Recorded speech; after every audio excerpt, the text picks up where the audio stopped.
Hello guys, പുതിയൊരു വീഡിയോയിലേക്ക് എല്ലാവർക്കും സ്വാഗതം. 2-3 ദിവസമായിട്ട് എന്റെ കമന്റ് സെക്ഷനിൽ സ്ഥിരമായി വന്നുകൊണ്ടിരിക്കുന്ന കമന്റ്സ് ആണ്, ബ്രോ CJP പറ്റി വീഡിയോ ചെയ്യും. എന്നാൽ പിന്നെ അതിനെപ്പറ്റി അങ്ങ് ചെയ്തേക്കാന്ന് വിചാരിക്കുന്നു. അപ്പം CJP പലരും ചിലപ്പോൾ ഈ ഒരു സാധനം ആദ്യമായിട്ടായിരിക്കും കേൾക്കുന്നത്. BJP കേട്ടിട്ടുണ്ട്, എന്നടാ ഇതൊരു CJP?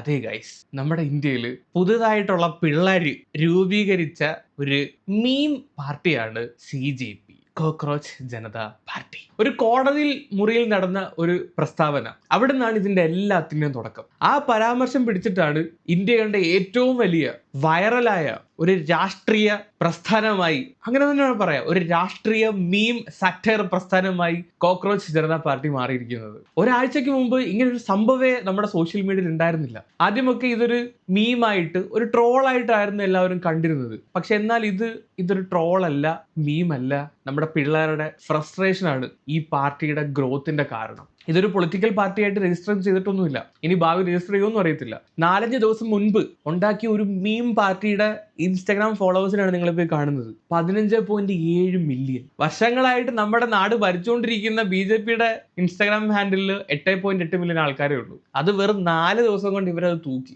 അപ്പം മനസ്സിലാക്കാം, ഇവിടെ നമ്മുടെ പിള്ളേരെ വിചാരിച്ചു കഴിഞ്ഞാൽ, യുവതലമുറ വിചാരിച്ചു കഴിഞ്ഞാൽ എന്തെങ്കിലുമൊക്കെ നടക്കുമെന്ന്. ഇന്ന് ഇൻസ്റ്റാഗ്രാം തൂക്കിയിട്ടുണ്ടെങ്കിൽ നാളെ ഇലക്ഷനും തൂക്കാം. അപ്പം എന്താണ് CJP, ഇത് എങ്ങനെയാണ് ഉണ്ടായത്, ഇതിന്റെ പിന്നിൽ ആരാണ് എന്നുള്ള കാര്യങ്ങളൊക്കെ നമുക്ക് നോക്കാം. ഇതിന്റെ എല്ലാത്തിനും തുടക്കം മെയ് 15, 2026. സ്ഥലം ന്യൂഡൽഹി സുപ്രീം കോർട്ട്. ആ ദിവസം സുപ്രീം കോർട്ടിൽ നടന്ന ഒരു ഹിയറിംഗിന്റെ ഇടയിൽ chief justice of India justice Suryakant നമ്മുടെ യുവതലമുറയെ പറ്റി പറഞ്ഞ ചില വാക്കുകൾ, ആ വാക്കുകൾ പിന്നീട് ഇന്ത്യ മൊത്തം ചർച്ചയായി. അവിടെ നിന്നാണ് CJPയുടെ തുടക്കം. ജസ്റ്റിസ് സൂര്യകാന്ത് പറഞ്ഞ കാര്യം എന്താണെന്ന് പറയാം. ജോലി കിട്ടാത്ത യുവാക്കൾ കോക്രോച്ചിനെ പോലെയാണ്. അവർ media, social media, RTI activism എന്നിവയിലേക്ക് പോകുന്നു, പിന്നെ അവർ സിസ്റ്റത്തെ ആക്രമിക്കുന്നു. ഇതാണ് ജസ്റ്റിസ് സൂര്യകാന്ത് പറഞ്ഞ ആ ഒരു പരാമർശം. ഈ ഡയലോഗ് വൈറലായി. സോഷ്യൽ മീഡിയയിലോട്ട് ഒരു സാധനം വന്നു കഴിഞ്ഞാൽ അത് വൈറലാവാൻ നിമിഷങ്ങൾ മതി. ഇത് ഭയങ്കരമായിട്ട് വൈറലായി. എക്സിലും ഇൻസ്റ്റാഗ്രാമിലും എല്ലായിടത്തും വൈറലായി. എന്തുകൊണ്ട് ഇത് വൈറലായി എന്ന് ചോദിച്ചു കഴിഞ്ഞാൽ, ഇന്ത്യയിൽ ഏറ്റവും കൂടുതലുള്ള ഒരു കാര്യമാണ് തൊഴിലില്ലായ്മ. നമ്മുടെ യുവതലമുറയ്ക്ക് പഠിത്തം കഴിഞ്ഞിട്ട് തൊഴിലില്ല. ഇതിനോടൊപ്പം തന്നെ പരീക്ഷാ വിവാദം, ഇപ്പൊ റീസെന്റ് ആയിട്ട് വരുന്ന നീറ്റിന്റെ ക്വസ്റ്റ്യൻ പേപ്പർ ചോർച്ച, ജോലിയില്ല. ഇനിയിപ്പോ ജോലി ഉണ്ടെങ്കിൽ തന്നെ കുറഞ്ഞ ശമ്പളം, പറയുമ്പോൾ വലിയ ജോലിയൊക്കെ ആയിരിക്കും, പക്ഷെ ശമ്പളം വരുന്നത് പിച്ചക്കാശായിരിക്കും. സീരിയസ്ലി ഓരോ യുവാക്കളും ആ ഒരു ഫേസിൽ കൂടെ കടന്നു പോയിട്ടുള്ളതാണ്. ഞാനൊക്കെ അത്യാവശ്യം ബിടെക് സപ്ലി ഒന്നും ഇല്ലാതെ അത്യാവശ്യം നല്ല മാർക്കോട് കൂടി പാസ്സായിട്ട് എത്ര വർഷങ്ങൾ കഴിഞ്ഞതിന് ശേഷമാണെന്നറിയോ ഒരു 20,000-25,000 രൂപ എന്ന് പറയുന്ന ഒരു ഭേദപ്പെട്ട ഒരു എഞ്ചിനീയർക്ക് കിട്ടുന്ന സാലറിയിൽ എത്തുന്നത്. ഞാൻ ബാംഗ്ലൂർ വർക്ക് ചെയ്ത സമയത്ത് എന്റെ അണ്ടറിൽ പണിയെടുത്തോണ്ടിരുന്ന എന്റെ വെൽഡറിനേക്കാളും ശമ്പളം കുറവായിരുന്നു എനിക്ക്. അതാണ് ഇവിടുത്തെ അവസ്ഥ. പിന്നെ അതിലുപരി നമ്മുടെ പിള്ളേർക്ക് ഉണ്ടാകുന്ന പൊളിറ്റിക്കൽ നിരാശ, ഈ പാർട്ടികളോടുള്ള ദേഷ്യം, വിദ്വേഷം, വെറുപ്പ്, ഇതെല്ലാം ഇങ്ങനെ നമ്മുടെ പിള്ളേരുടെ മൈൻഡിൽ ഇരിക്കുകയാണ്. അപ്പോഴാണ് ഈ അണ്ണൻ വന്നിട്ട് ഇമാതിരി ഡയലോഗ് അടിക്കുന്നത്. പിള്ളേർക്ക് കൊള്ളുവോ? അവരെ അപമാനിക്കുന്ന തരത്തിലല്ലേ ആ ഒരു ഡയലോഗ് പുള്ളി പറഞ്ഞത്, കോക്രോച്ച് അന്ന്. ഇത് വലിയൊരു പ്രതിഷേധം ഉണ്ടാക്കി, ആ ഒരു പർട്ടിക്കുലർ കോക്രോച്ചിന്റെ ഡയലോഗ്. അന്ന് രാത്രി തന്നെ സോഷ്യൽ മീഡിയ പൊട്ടി അങ്ങോട്ട് തെറിച്ചു. ആ ദിവസം രാത്രിയിൽ ട്വിറ്റർ, ഇൻസ്റ്റഗ്രാം, റെഡിറ്റ് ഇവിടങ്ങളിലെല്ലാം ഹാഷ്ടാഗുകൾ നിരന്ന്, hashtag may be cockroach, hashtag cockroach revolution, hashtag cockroach Janata party, ഇങ്ങനെ പല ഹാഷ്ടാഗും നിരന്നു. ഒരുപാട് മീം പേജുകൾ കോക്രോച്ചിനെ ഒരു ചിഹ്നമായിട്ടങ്ങ് പ്രഖ്യാപിച്ചു. യുവാക്കൾ സർക്കാസ്റ്റിക്കലി പറയാൻ തുടങ്ങി, അതെ ഞങ്ങൾ കോക്രോച്ച് ആണ്. ഇവിടെയാണ് ഈ ഒരു CJP എന്ന് പറയുന്ന പ്രസ്ഥാനത്തിന്റെ ജനനം. മെയ് 16 കളി പിന്നെയും തിരിഞ്ഞു. മഹാരാഷ്ട്രയിലെ പൂനെയിലുള്ള പൊളിറ്റിക്കൽ കമ്മ്യൂണിക്കേഷൻ സ്ട്രാറ്റജിസ്റ്റ് ആയിട്ടുള്ള അഭിജിത് ദീപ്കെ ഒരു പോസ്റ്റ് അങ്ങോട്ടിട്ട്. ഈ അഭിജിത് ദീപ്കെ പറ്റി പറയുമ്പോൾ, പുള്ളി ഒരു ജേർണലിസ്റ്റ് ആയിരുന്നു, ബോസ്റ്റൺ യൂണിവേഴ്സിറ്റിയിൽ പബ്ലിക് റിലേഷൻ പഠിച്ച ഒരു വ്യക്തിയാണ്. അതുകൂടാതെ ആം ആദ്മി പാർട്ടിയുടെ സോഷ്യൽ മീഡിയ വിങ്ങിലും പുള്ളി പ്രവർത്തിച്ചിട്ടുണ്ട്. അദ്ദേഹം ഇട്ട പോസ്റ്റ് ഇതായിരുന്നു. എക്സ് ഹാൻഡിലിൽ ഒരു ഗൂഗിൾ ഫോം അങ്ങ് പോസ്റ്റ് ചെയ്തു. അതിന്റെ തലക്കെട്ട് കോക്രോച്ച് ജനതാ പാർട്ടി. പാർട്ടിയുടെ slogan voice of the lazy and unemployed. തുടക്കത്തിൽ ഇതൊരു തമാശയായിട്ടാണ് എല്ലാവരും കണ്ടത്, അതുപോലെയാണ് അവതരിപ്പിച്ചത്. ഈ പാർട്ടിയിൽ ചേരാനുള്ള മെമ്പർഷിപ്പ് എലിജിബിലിറ്റി വരെ ഭയങ്കര കോമഡി രീതിയിലായിരുന്നു പുള്ളി പ്രസന്റ് ചെയ്തത്. നിങ്ങൾ അൺഎംപ്ലോയിഡ് ആണോ? നിങ്ങൾ ഒരു ക്രോണിക്കൽ ഓൺലൈൻ യൂസർ ആണോ? മീം ക്രിയേറ്റർ ആണോ? ഫ്രസ്ട്രേഷൻ ഉണ്ടോ? എങ്കിൽ ഈ പാർട്ടിയിലേക്ക് സ്വാഗതം. ഇതായിരുന്നു എലിജിബിലിറ്റി. പക്ഷെ സംഭവിച്ചത് വേറൊന്നായിരുന്നു ഗൈസ്. ആ ഒരു മൊമെന്റിൽ നിന്ന് ഇത് വേറൊരു തലത്തിലോട്ട് പോയി. മണിക്കൂറുകൾക്കകം തന്നെ ഈ ഫോം ആയിരക്കണക്കിന് ആളുകൾ ഫില്ല് ചെയ്യാൻ തുടങ്ങി. മീം പേജസിൽ ഈ സംഭവം നിരന്നു. ഇൻസ്റ്റാഗ്രാം റീൽസിന്റെ കുത്തൊഴുക്കായി. രാഷ്ട്രീയ ചർച്ചകൾ വരെ തുടങ്ങി. ആദ്യത്തെ 8 മണിക്കൂർ കൊണ്ട് തന്നെ 40,000-ലധികം ആളുകൾ സൈനപ്പ് ചെയ്തു. പിന്നീട് അത് 80,000-ആയി, പിന്നീട് അത് 1 ലക്ഷം കഴിഞ്ഞു. ഇപ്പോഴത്തെ കണക്കനുസരിച്ച് 3.5 തൊട്ട് 4 ലക്ഷത്തിന് അടുത്ത് വരെ ആളുകൾ ആ ഫോം ഫില്ല് ചെയ്തു എന്നുള്ളതാണ്, മെമ്പർഷിപ്പ് എടുത്തു എന്നുള്ളതാണ്. മെയ് 16-ാം തീയതിയാണ് ഇതെല്ലാം നടക്കുന്നത്. അന്ന് തന്നെ ചീഫ് ജസ്റ്റിസ് ആയിട്ടുള്ള സൂര്യകാന്തിന്റെ ഒരു എക്സ്പ്ലനേഷനും വന്നു. ഈ കാര്യങ്ങൾ കൈവിട്ടു പോവാണെന്ന് പുള്ളിക്ക് മനസ്സിലായി. അപ്പോഴത്തേക്ക് പുള്ളി ഒരു എക്സ്പ്ലനേഷൻ ആയിട്ട് വന്നു. അദ്ദേഹം പറഞ്ഞത് ഇങ്ങനെയായിരുന്നു: തന്റെ വാക്കുകൾ തെറ്റായിട്ട് കോട്ട് ചെയ്യുവാണ്, താൻ അൺഎംപ്ലോയിഡ് ആയിട്ടുള്ള യൂത്തിനെ ഉദ്ദേശിച്ചല്ല ഇത് കാര്യങ്ങൾ പറഞ്ഞതെന്നും ഫേക്ക് ഡിഗ്രി ഉപയോഗിക്കുന്നവരെ പറ്റിയാണ് ഞാൻ ഉദ്ദേശിച്ചതെന്നാണ് പുള്ളി പറയുന്നത്. പക്ഷെ അപ്പോഴേക്കും സാധനം കൈവിട്ട് പോയി ഗൈസ്, വേറെ ലെവലിലോട്ട് സാധനം പോയി. പുള്ളി ക്ലാരിഫിക്കേഷൻ പറഞ്ഞിട്ടും മീം അത് അതിന്റെ പണി നോക്കിപ്പോയി. പിള്ളേരുടെ കുത്തൊഴുക്ക് പാർട്ടിയിലോട്ട് വരാൻ തുടങ്ങി. ആദ്യത്തെ 1-2 ദിവസം കൊണ്ട് തന്നെ 5 മില്യൺ ഫോളോവേഴ്സ് ഇൻസ്റ്റാഗ്രാമിൽ ഇത് ക്രോസ് ചെയ്തു. മെയ് 17-ന് ഒരു ഒഫീഷ്യൽ വെബ്സൈറ്റും അങ്ങോട്ട് തുടങ്ങി, കോക്രോച്ച് ജനതാ പാർട്ടി .org.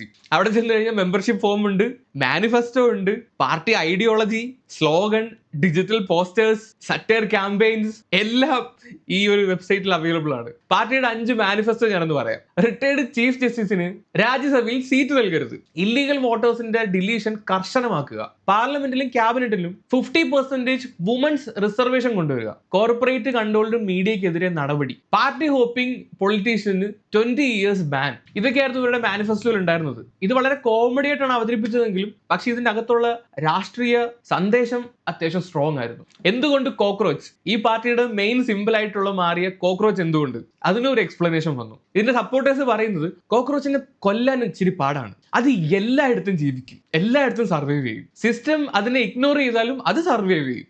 അതായത് അൺഎംപ്ലോയിഡ് യൂത്തിനെയും തള്ളിക്കളഞ്ഞ സിറ്റിസൺസിനെയും നമ്മുടെ ഫ്രസ്ട്രേറ്റഡ് ജനറേഷന്റെയും ഒരു മെറ്റഫറായി കോക്രോച്ച് എന്ന സിമ്പിൾ മാറി. മെയ് 18 ആയപ്പോഴത്തേക്ക് കുറെ രാഷ്ട്രീയ നേതാക്കൾ ഇതിനെ പ്രതികരിച്ചു വന്നു. കീർത്തി ആസാദ്, പ്രശാന്ത് ഭൂഷൺ ഇവരെ പോലുള്ളവരാണ് ഇത് പ്രതികരിച്ചത്. ചിലർ തമാശയായിട്ട് പറഞ്ഞു ഞങ്ങൾ ഇതിനകത്ത് മെമ്പർഷിപ്പ് എടുക്കാമെന്ന്. ഈ രാഷ്ട്രീയ നേതാക്കളോട് ഇതിനകത്ത് വന്നപ്പോഴത്തേക്ക് ഇത് മെയിൻ സ്ട്രീം മാധ്യമങ്ങളും ഏറ്റെടുത്തു. പിന്നീട് അങ്ങോട്ട് ഇത് മെയിൻ സ്ട്രീം മാധ്യമങ്ങളുടെ ഹെഡ്ലൈനായി മാറി. Times of India, economic Times, Mint, Al Jazeera, Telegraph, Brut India, the Federal എല്ലാത്തിനകത്തും വന്നു ഇതിനെപ്പറ്റിയുള്ള ന്യൂസ്. കാര്യം രാജ്യത്ത് മൊത്തം ഇത് സെൻസേഷനായി മാറി. ചെറിയൊരു മീമായിട്ട് തുടങ്ങിയ ഐറ്റമാണ്. ഇതോടുകൂടി നമുക്ക് ഇതിനെ ഒരു മീം മെറ്റീരിയൽ, ഇതൊരു മീമായിട്ട് മാത്രം കാണാൻ പറ്റത്തില്ല. ഇതിനകത്ത് ഒരുപാട് കാര്യങ്ങളുണ്ട്. യൂത്തിന്റെ ഫ്രസ്ട്രേഷൻ, ദേഷ്യവും ഇതൊരു മീം പൊളിറ്റിക്സ് ആയി മാറി, ഒരു ഡിജിറ്റൽ പ്രൊട്ടസ്റ്റ് ആയി മാറി. നമ്മുടെ ജെൻസി പിള്ളേരുടെ പൊളിറ്റിക്സ് അവരെങ്ങനെയാണ് പ്രതികരിക്കുന്നതെന്ന് ഇതിലൂടെ കാണാൻ പറ്റി. ഈ പാർട്ടി ഒരു തെരഞ്ഞെടുപ്പിൽ മത്സരിച്ചിട്ടില്ല, ഇലക്ഷൻ കമ്മീഷൻ രജിസ്റ്റർ ചെയ്തിട്ടില്ല, ഗ്രൗണ്ട് ലെവൽ ഒരു ക്യാഡർ പോലും ഇല്ല. എന്നാൽ പൊളിറ്റിക്കൽ ഇമ്പാക്ട് നമ്മുടെ ഈ രാജ്യത്ത് ഉണ്ടാക്കിയെന്ന് ചോദിച്ചു കഴിഞ്ഞാൽ